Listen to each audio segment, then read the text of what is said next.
Et soit vélo Minérix, soit vélo. Et bien aujourd'hui, je me trouve toujours en Corrèze, les amis, à Cublac exactement. Cublac. Et je suis avec monsieur Boisserie. Voilà, monsieur Boisserie qui a eu l'honneur et le privilège de reproduire le tout premier car Nix aux tailles et aux dimensions archéologiques. Monsieur Boisserie, on va découvrir tout ça ensemble? Oui.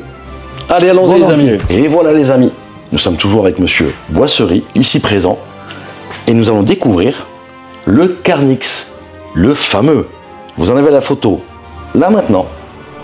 Et là, nous allons le décomposer ensemble.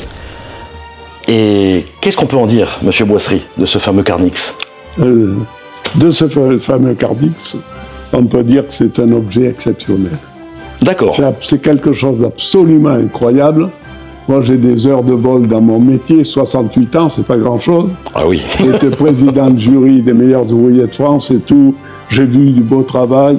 J'ai fait le tour du bassin méditerranéen pour découvrir des objets d'archéométallurgie. Et vraiment, c'est le joyau de la couronne. Eh ben dis donc, le joyau de la couronne, les amis, vous avez entendu. Eh ben, on découvre ça ensemble? Oui, volontiers. Par quoi pouvons-nous commencer? Par quelle pièce décomposer? Eh bien, si vous voulez, on va commencer par celle qui est le plus près de la bouche. Le plus près de la bouche, d'accord. L'embouchure. L'embouchure. C'est une embouchure qui a inspiré toutes les embouchures de notre époque, très certainement. C'est un objet qui a été réalisé en fonderie, d'après une pièce de bois tournée, vraisemblablement. Parce qu'il est parfaitement circulaire. C'est la révolution d'une courbe. D'accord. Regardez les amis, l'embouchure. Ensuite, les tubes. Les tubes, ils sont au nombre de 4, puisque le car Nix fait 2 mètres de haut, pratiquement. Ah oui. Et ces tubes, les différents tubes, sont assemblés par une bague. Tout est réalisé par soudure à l'étain. Par soudure à l'étain, d'accord. Voilà. Et les éléments, ces tubulures, sont soudés bord à bord à l'étain. D'accord. Voilà. Il n'y avait pas d'autres méthodes. Et c'est parfaitement bien étudié. Quand j'ai vu ces tubes pour la première fois, j'ai pensé qu'il y avait une erreur technique grave, parce qu'on ne soude jamais bord à bord, c'est très fragile. Mais nos Gaulois étaient astucieux. Et ce qu'ils ont fait, c'est qu'ils ont su faire des bagues d'assemblage. Oui. Ils ont su mettre des anneaux pour renforcer. Et c'est parfaitement résistant, il n'y a pas de problème. Donc s'il y avait une erreur au départ, ils l'ont compensé par la suite. Les anneaux, les amis, voilà. Regardez ça. Il y a une bague et un anneau qui est enfilé par-dessus. Voilà, maintenant c'est ajusté. C'est un car Nix qui est en cours de fabrication, il restera le montage. Le dernier anneau est différent des autres, parce que cet anneau-là, il va recevoir le col. Alors, le col, c'est une pièce complexe qui est réalisée, qui est difficile à faire en dilanderie. Elle est réalisée par 2 éléments, 2 coquilles, on appelle ça des coquilles, qui sont assemblées sous le dessous par soudure à l'étain. Et la dernière bague d'assemblage, c'est un travail parfaitement recherché. C'est décoratif et c'est dans tous les objets gaulois, dans tous les objets de Potintignac, rien n'a été fait par hasard. Ils ont associé technologie et décoration. Ils ont poussé très loin. Ah oui. Alors, évidemment, là, ça ne boite pas encore, mais ce dernier élément va servir d'assemblage au col. Oui. Et à la crête en même temps. Ce que les Gaulois, les archéologues appellent la crête, mais qui en réalité est une crinière. Et oui. Voilà. Alors cette crinière vient s'emboîter là-dedans, ça sera soudé à l'étain aussi, et elle va se ficher dans cette bague. C'est pourquoi c'est quelque chose qui est bien pensé, bien étudié. Ah oui, effectivement. Voilà. Ensuite, il y a la tête de sanglier qui sert de pavillon au car Nix. Oui. Là, vous voyez, en cours de fabrication, il y a des parties qui vont être supprimées, mais qui permettent à tenir la pièce exactement dans sa forme. D'accord. C'est très important. Cette partie-là va être enlevée, ça aussi. Et bien sûr, il y a 2 coquilles là aussi qui vont être assemblées par soudure à l'étain comme tout le reste. D'accord. Et ici, il y aura une jonction qui sera faite avec une bague de jonction. Voilà. Et il y aura un anneau qui sera posé. Voilà. Pour le moment, c'est assez difficile à voir et à comprendre. Il faut se référer à l'original pour mieux comprendre. Et alors, vous verrez les photos, les amis. Cette crinière, cette collerette, oui. C'est quelque chose, comme toutes les pièces, c'est quelque chose qui n'est pas fait par hasard. Ça, c'est un jonc. Oui. C'est une bande de bronze, parce que le carnix c'est en bronze, oui. Qui a été repliée pour faire une tubulure. Une tubulure qui n'est pas fermée, qui n'est pas ressoudée, mais dans laquelle va venir s'insérer la crinière. D'accord. Ici, ça va s'insérer là-dedans. Évidemment, ça va être formé. Encore, on n'en est pas à ce stade. Et ça sera soudé à l'étain. Et de cette crinière qui ne fait que 5/10 de millimètre d'épaisseur, qui est très souple et tout, ça va faire quelque chose de rigide. Oui, quand ça va être soudé dans cette partie, avec la... Et alors, à la base de la crinière, il y a une petite pièce très astucieuse qui vient se ficher ici et qui va permettre de donner de la rigidité, de la solidité. Ça va passer dedans et tout est bien pensé, bien calculé. Je m'efforce de le redire à chaque fois. D'accord. Cette pièce, cette tête, c'est quelque chose d'assez délicat à reproduire parce que c'est une sculpture. Eh oui. Dans les parties qui sont géométriques, les autres pièces sont des pièces géométriques. Alors là, il n'y a pas de problème. Et j'ai été obligé de fabriquer un mannequin, comme on faisait autrefois quand on faisait des prototypes automobiles ou dans l'aéronautique. On fait des mannequins qui sont feuilletés et qui permettent, plan par plan, de retrouver toutes les sections et d'obtenir une copie. D'accord. Voilà. D'accord. Ensuite, il y a les oreilles. Les oreilles, c'est des pièces, c'est quelque chose d'assez impressionnant, ces oreilles. Effectivement. Voilà. Et rien que ces oreilles. Une oreille, c'est un chef-d'œuvre à elle toute seule. Parce que ça fait aussi 5/10 de millimètre d'épaisseur. Et oui. C'est très mince. Et la forme qu'ils ont donnée, cette nervure, ça permet d'en faire quelque chose de très résistant. Ah oui. Alors, si ils ont gardé, c'est très stylisé, mais ils étaient des gens qui étaient capables, c'est comme ce qu'on voit dans les caricatures, ils ont conservé la forme générale le pourtour extérieur de l'oreille du sanglier. Évidemment, sur le sanglier, elle est attachée, elle n'est pas détachée comme là. Mmh. Je me suis trompé, c'est pas celle-là, c'est l'autre. Mais c'est pas grave. Alors ici, il y a un œil. L'œil, dans cette tête, est en étain. Il est en étain. Tiens. Et alors l'étain, c'est blanc, ça fait un contraste de couleur. C'est très joli. Et au milieu, la pupille, du bois minéralisé. Du bois minéralisé. C'est du bois minéralisé. D'accord. Le nom ne me revient pas pour le moment, mais ça va revenir. Et alors, une fois poli, c'est noir brillant. C'est magnifique. D'accord. Ça s'appelle du G.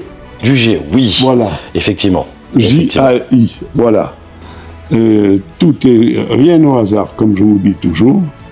Et cet ensemble, le plan de la technologie, c'est ce que j'ai appris à l'école industrielle. Regardez ça, les amis. Regardez ça, ce chef-d'œuvre. Reproduit à l'identique, au millimètre près. Seul carnix retrouvé entier au monde. Toujours, les amis, à Naves, sur le site de Tintignac, exactement. Regardez cette collerette. Regardez cela. C'est un travail magnifique, monsieur Boisserie. Regardez cela. C'est impressionnant. Alors cette découpe, on ne sait pas ce que ces motifs représentent. Les motifs. Ces motifs sont géométriques, certainement ils ont une signification, il n'y a pas de hasard. Et alors ce que j'ai remarqué, dans l'original, il nous manquait des parties de cette pièce. Mais j'ai pu les reconstituer parce qu'on s'est aperçu qu'il y avait une progressivité. Et oui. Dans la dimension, c'est très progressif. Alors, les parties manquantes, il n'y a pas eu de souci. À la fois dans la distance et dans la grosseur, c'est toujours progressif. D'accord, très très intéressant. Regardez les amis, n'oubliez pas que dans le Carnix, le son sort également des oreilles. Regardez ça. Une parfaite pièce d'orfèvrerie, regardez ça. C'est impressionnant. Alors c'est un instrument qui vibre énormément. Oui. Les oreilles vibrent, oui. Alors il est possible que ça apporte quelque chose au son, mais seuls les acousticiens sauraient nous le dire. D'accord, mais on a peut-être quelque chose à dire par rapport à cela. Oui. Au niveau de l'embouchure, il me semble qu'une couleur différente peut changer le son. C'est pas une couleur différente qui peut changer le son, c'est la nature du métal. La nature du métal. Si vous prenez du bronze poli, vous allez, ou du laiton poli, vous allez avoir un son qui va être d'une bonne qualité. Si vous argentez, ça va améliorer la qualité parce que l'argent est un métal qui est plus dense, une densité plus importante et qui a certainement moins de vide interatomique. Et oui. Et si vous apportez, si vous argentez ou vous dorez, ça va être encore meilleur. Le son sera beaucoup plus pur. Les grands trompettistes utilisent des embouchures dorées. L'embouchure, c'est très important. C'est là que se produit le son, qui est dû aux vibrations des lèvres. On ne souffle pas vraiment, mais on fait vibrer ses lèvres, et c'est cette vibration qui est amplifiée par la structure métallique. D'accord, d'accord. Bah, très très intéressant à savoir, effectivement. Il y a une petite légende urbaine, Monsieur Boisserie. Qu'est-ce que vous en pensez? Beaucoup de personnes pensent que l'embouchure des Carnix pouvait être coudée. Alors je ne sais pas si c'est une légende urbaine. Non. Alors cette histoire des Carnix coudés, oui. Il n'en existe pas. On n'en a pas retrouvé. Voilà, vous entendez? L'erreur, pas retrouvé. Il n'en a pas été retrouvé. Donc jusque-là, on ne peut pas dire qu'il y a eu des Carnix coudés. Voilà. Ce qui a induit en erreur, c'est une représentation qui a été faite par un artiste gaulois ou celte, comme ils disent, parce qu'on ne prête pas tout aux Gaulois, mais les Gaulois en ont fait beaucoup. Ils étaient celtes aussi, à un moment donné. Tout à fait. Et c'est le fameux chaudron de Guntestrup. De Guntestrup, oui, effectivement. Qui est actuellement au musée de Copenhague. Oui. Et il représente une scène de guerre. Et il y a 3 joueurs de Carnix qui se succèdent. Et on voit des Carnix qui sont joués verticalement. C'est cela. Bon, c'est une interprétation de l'artiste parce que si on regarde de près, les Allemands grossissent, c'est la mandibule inférieure du joueur qui s'avance, mais le Carnix est droit. Voilà. C'est pas coudé du tout. C'est cela.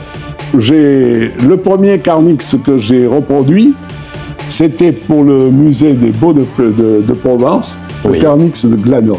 Glanum, ah oui. Le Carnix de Glanum, ça a été reproduit. Alors là, il n'y a rien, il n'y a pas de reproduction exacte parce que ça a été pris sur un motif d'un chapiteau d'une des colonnes de Glanum. Et à partir de ça, on m'a demandé de reproduire un Carnix. Alors la partie du bas, sur ce chapiteau, est masquée par un feuillage. Donc on pouvait penser qu'il était coudé. Alors comme tout le monde à l'époque pensait que les Carnix étaient coudés, eh bien moi je l'ai fait couder aussi. Je regrette beaucoup, mais c'est comme ça. Ah, d'accord. Voilà. Mais c'est vrai que c'est la deuxième fois que nous nous rencontrons avec M. Boisserie et nous avons regardé la dernière fois le chaudron de Gudenstroop. Alors si vous ne savez pas, tapez sur Google, vous allez voir, c'est très intéressant. Oui. Et effectivement, sur une des scènes principales du chaudron, vous allez voir évidemment ces 3 Carnix avec ces 3 Gaulois soufflant dedans. Nous avons complètement agrandi l'image et effectivement, on voit que c'est complètement vertical. Il n'y a aucun coude sur les Carnix. Donc si vous souhaitez un jour acheter un Carnix, les amis, et que vous l'achetez coudé, sachez qu'à l'origine un Carnix n'était pas coudé. Voilà, sachez-le. Et comment on le sait? Ben, vous avez Monsieur Boisserie ici, la toute première personne à avoir travaillé et à reproduire, encore une fois, ces Carnix, ce Carnix entier retrouvé aux dimensions exactes. Monsieur Boisserie est quand même, je vais vous le montrer en photo, est quand même maître d'inandier. Hein. Monsieur Boisserie a 65 ans de travail derrière lui. 68 ans. 68 ans. C'est beaucoup plus que prévu. Et donc, à partir de ce moment-là, voilà. Si ça a été fait comme ça, les amis, il y a une raison. Hein, voilà, sachez-le. Donc c'était vraiment pour clore un certain débat, parce que beaucoup de personnes sont encore dans cette recherche de coude, et c'est impressionnant. Il y a eu un débat qui a été créé sur la longueur du Carnix aussi, et ça c'était stupide, parce que ça a été vérifié par moi et par d'autres personnes, notamment un ingénieur. D'après la conicité, on a retrouvé la dimension des pièces, la dimension exacte. Voilà. Parce que comme rien n'était fait au hasard, c'était des pièces de qualité, précises, bien assemblées. Il n'y a pas photo. La longueur est celle qui a été donnée par les dimensions. Voilà. Tout à fait. Eh bien, Monsieur Boisserie, nous allons continuer. C'était très intéressant. Vous voyez maintenant à quoi ressemble un réel Carnix démonté. C'était un travail d'orfèvre. Combien d'heures vous avez travaillé dessus pour reproduire le tout premier Carnix aux dimensions? Alors écoutez, il me faut 240 heures pour reproduire un Carnix, mais le premier, comme j'ai réalisé un outillage, j'ai été obligé, comme le Carnix était endommagé, qu'il y avait eu une destruction volontaire, j'ai été obligé de faire de la recherche pour arriver à rétablir la forme initiale. Il était pas mal déformé, mais avec, en établissant, en faisant des plans, des sections et tout, et avec les longueurs qui ont été prises, j'ai pu retrouver les dimensions initiales, mais c'est énormément de travail, et donc j'ai passé le double de temps, l'outillage compris, qu'il en faut pour faire un Carnix. Voilà. Mais il fallait. Vous voyez, un orfèvre vous dit que nos chers Gaulois d'antan étaient des parfaits orfèvres également. Mais nous allons en parler un petit peu plus tout à l'heure. A tout de suite. Et nous revoici les amis, avec Monsieur Boisserie toujours, hein, en bonne compagnie. Alors, regardez cela. Je vous ai fait un reportage dernièrement sur Nave, le site de Tintignac, objet unique au monde. Eh bien regardez, Monsieur Boisserie reproduit également la tête, le casque à l'oiseau que vous pouvez découvrir là-bas, à la salle d'exposition. Je vous invite fortement à aller faire un tour et je vous assure que c'est unique au monde. C'est magnifique. Cette pièce en fait également partie. Regardez, c'est comme ça à l'origine. Hop là. Vous voyez, c'est juste magnifique. Voilà le mannequin qui me permet de retrouver la forme. Le mannequin, le moule, on va dire, hein, d'une certaine façon. Pas le moule, c'est un mannequin. Comme un couture, pareil. Comme la couture, pareil, voilà. Qui permet évidemment de retrouver la forme, hein, donc tapotant. Avec les différents marteaux que vous avez. De contrôler la forme, voilà. C'est magnifique, regardez ça. C'est unique, hein. Et aux dimensions, au millimètre exact. Voilà, donc, moi j'ai une question à vous poser, Monsieur Boisserie. Oui. Vous avez eu ce privilège de pouvoir refaire ce magnifique Carnix aux dimensions archéologiques, et vous êtes la toute première personne à l'avoir recréé. Oui. Qu'est-ce que vous en avez ressenti? Alors, ce que j'en ai ressenti, mais ça a été un accouchement, pas difficile, mais quand on fait un objet comme ça, et puis qu'on a la passion, qu'on a la volonté de le refaire comme il était, eh bien, j'avais un Carnix dans la tête, vous voyez, mais le jour où j'ai eu devant les yeux, le soir où je l'ai terminé, j'ai écrit un texte pour mémoriser ce que j'avais ressenti. Ah oui. Eh bien, et oui, et pendant sa fabrication, j'ai toujours pensé aux Gaulois Partout où il y a des moments difficiles, j'ai pensé qu'il y a 23 siècles, les gens se sont retrouvés devant les mêmes problèmes, les mêmes difficultés que moi. C'est comme ça. J'ai eu une pensée profonde pour ces gens-là qui sont souvent oubliés. On me félicite pour avoir reproduit le Carnix comme si c'était moi qui l'avais inventé ou fabriqué. Je n'ai que le mérite de le reproduire à l'identique, c'est tout. Et c'est déjà énorme. Mais écoutez, ça, il y a un avant et un après Tintignac. La découverte du dépôt de Tintignac, ça a révolutionné l'archéométallurgie. Personne ne pourra dire le contraire. Et ça a fait avancer la connaissance. Jamais j'aurais pensé qu'à cette époque, ils étaient capables de faire un travail d'une aussi haute technicité. J'ai pas peur des mots, je parle de technicité, c'était pas un bricolage. On sent que c'est des gens qui avaient des connaissances vraiment approfondies du métal, de la matière, du bronze en particulier. C'est étonnant. J'ai vu beaucoup d'objets au musée de Naples et ailleurs. Beaucoup non, parce qu'il n'y en a pas beaucoup d'objets d'archéométallurgie qui soient conservés. Mais ce niveau de perfection, jamais j'ai vu ça. Le casque, si on m'avait donné le dessin, ça me montrait les endroits des assemblages. Avec ce que j'ai appris à l'école industrielle, j'aurais fait exactement ce que les Gaulois ont fait. D'accord. Ça, c'est étonnant, vous voyez. Hein. On a gardé la même technicité avec le temps. Ben oui, finalement, on faisait remonter ça quand j'étais à l'école technique à 2-3 siècles avant nous. Mais non, ça vient, le savoir-faire de la déformation, le travail des pinceaux en feuilles, ça vient de la plus haute antiquité. Impressionnant, vous entendez ça les amis? C'est impressionnant. C'est rare d'entendre ce genre de propos. C'est génial. Pourrions-nous conclure que nos ancêtres les Gaulois étaient de fervents orfèvres? Absolument. D'accord. Absolument. Ils ont été des orfèvres, ils ont été des bijoutiers, ils ont été des forgerons, ils ont forgé des miniatures. C'est quelque chose d'incroyable.